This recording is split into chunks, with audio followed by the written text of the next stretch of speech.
Hi everyone! Today I have something really special for you. This is a one-of-a-kind Scarecrow doll. Every detail of this doll was handmade with care. In this tutorial, I'll take you through the entire process step by step. It all started with simple materials. 3mm aluminum wire, which I used as the skeleton. This gives the doll its stability and allows for easy posing.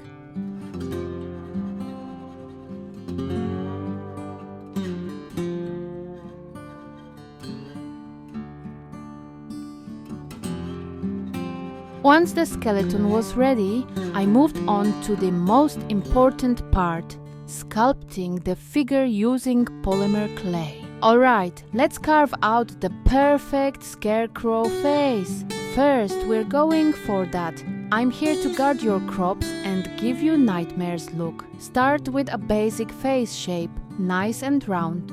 You want it to look a little rough, like it's been hanging out in a field for a few seasons. No fancy spa days for this guy. And boom, the perfect Scarecrow face. Equal parts charming, terrifying, and just a little off. Trust me, no crow will dare to come near. Now, let's make those tiny hands and shoes.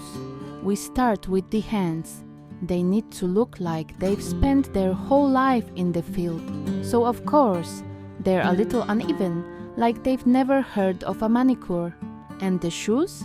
Simple, but they say, yeah, I don't have legs, but these boots are still more stylish than yours. Scarecrows, the only creatures that spend their whole life standing still, looking spooky and still get more attention than I do at a party. Scarecrows, proof that you don't need a personality, just some old clothes and a creepy smile to be the life of the field.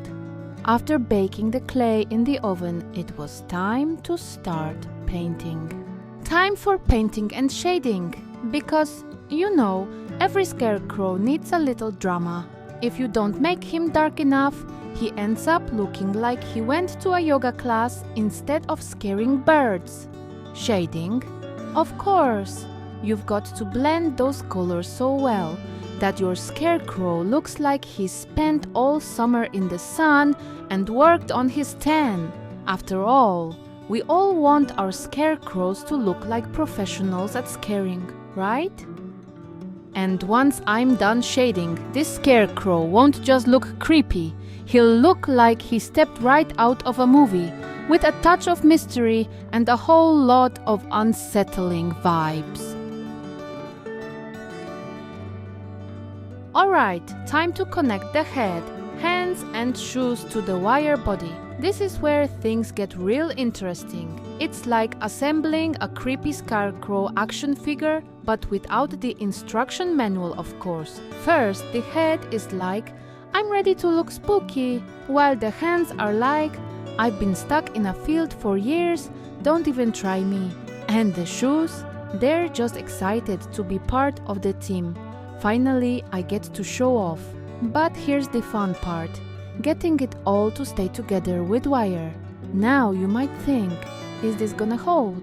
And I'm like, I have no idea, but it's definitely going to look terrifying. A little twist here, a little bend there, and before you know it, we've got a Scarecrow that's somehow both creepy and stylish, and probably one of the least flexible creatures on the planet. But hey, at least it's got personality and some seriously sharp elbows. Now, let's wrap this wire body up like it's about to go on a cozy winter vacation.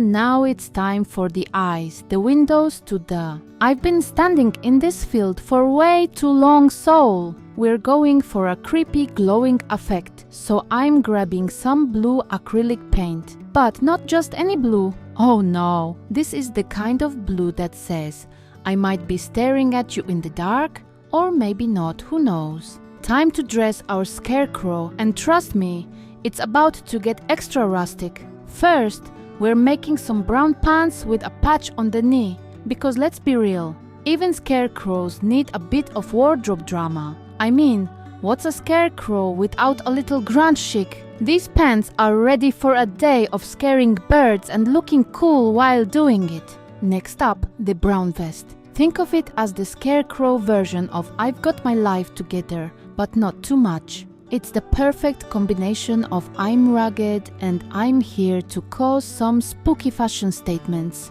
Then we add a jacket, because every scarecrow needs to be prepared for whatever the weather throws at him, whether it's rain or a sudden bird invasion. And to really give it that been standing in a field for decades look, I'm using pastels to dirty everything up a little.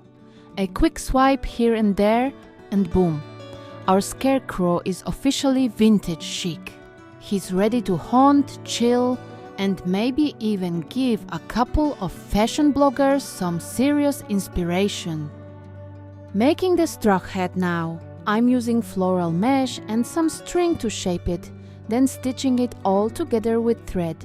To keep the mesh from unraveling, I'm sealing it with clear glue. Simple, but it adds that perfect field-ready charm.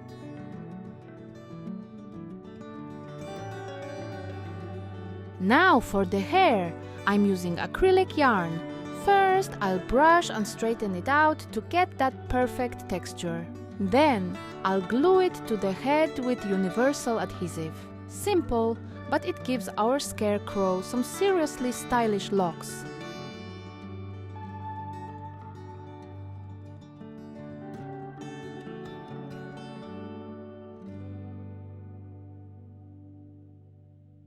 And there you have it, our scarecrow body, transformed from simple wire to a little wonder. I hope you had as much fun as I did bringing him to life.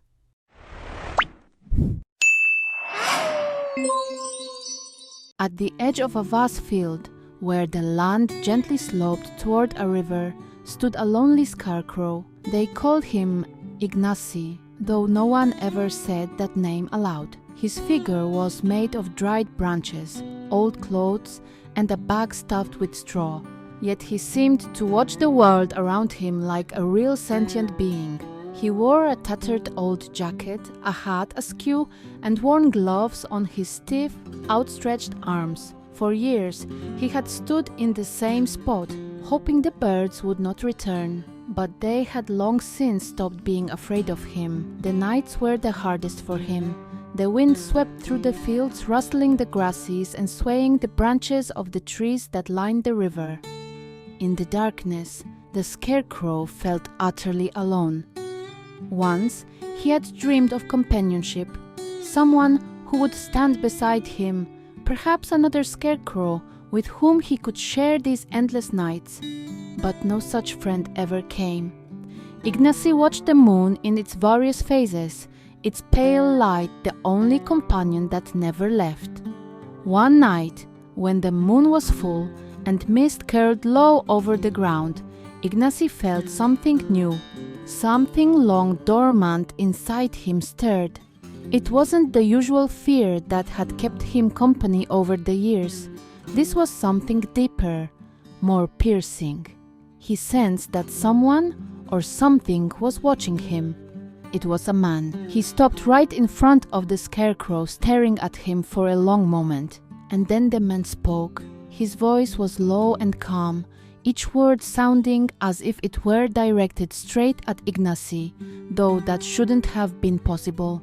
"Loneliness is hard, isn't it?" he said quietly.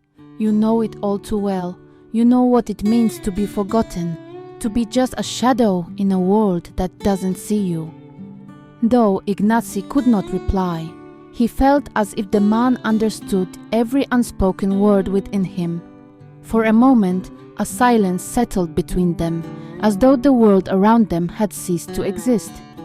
A strange bond hung in the air, one neither of them could fully comprehend.